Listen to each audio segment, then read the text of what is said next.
Hi friends, ఈరోజు అయితే నా స్మాల్ గార్డెన్ చూపిస్తానండి. మా స్మాల్ గార్డెన్ చూపిస్తాను. పనసకాయ చెట్టు అండి ఇది. 9 years బ్యాక్ మా హస్బెండ్ పనసకాయ తినేసి ఒకటి నాకు చాలా ఇష్టం అనేసి ఒక గింజ నాటాడండి. 9 years తర్వాత ఇలా కాపు వచ్చింది చూడండి. మేము ఎందుకు రాలేదనుకున్నాం, 9 years తర్వాత వచ్చిందండి. 5 పనసకాయలు వచ్చాయండి. ఒకటి రాలి కింద పడిపోయిందండి. ఫస్ట్ ఒక కాయ కూడా రాలి కింద పడిపోతే అది నేను వీడియో తీయలేదండి. దాంట్లో గింజలు లేవు, కాయలు లేవు, ఏం లేవు.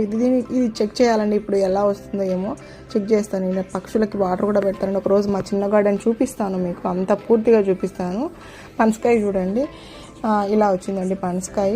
నేను మీకు చూపిస్తానండి. చూడండి, పని ఆవిడ తీసుకొస్తుంది పనసకాయ. నెక్స్ట్ వచ్చేసి చూడండి, పనసకాయని కొంచెం కొబ్బరి నూనె కానీ మనం వంట ఆయిల్ కానీ ఏదైనా పూసుకొని కత్తికి మన చేతికి అది బంకలాగా వస్తుంది కదండి, అది రాకుండా ఇలా కట్ చేసుకుంటున్నానండి. పనసకాయకి మనకు చాలా బంకగా ఉంటుందండి, అది రాకోకుండా ఇలా చేసుకుంటున్నాను. నెక్స్ట్ ఇదండి పనసకాయ ఇలా కట్ చేశాను. ఇవ్వండి కాయలు. Subscribe friends, thank you.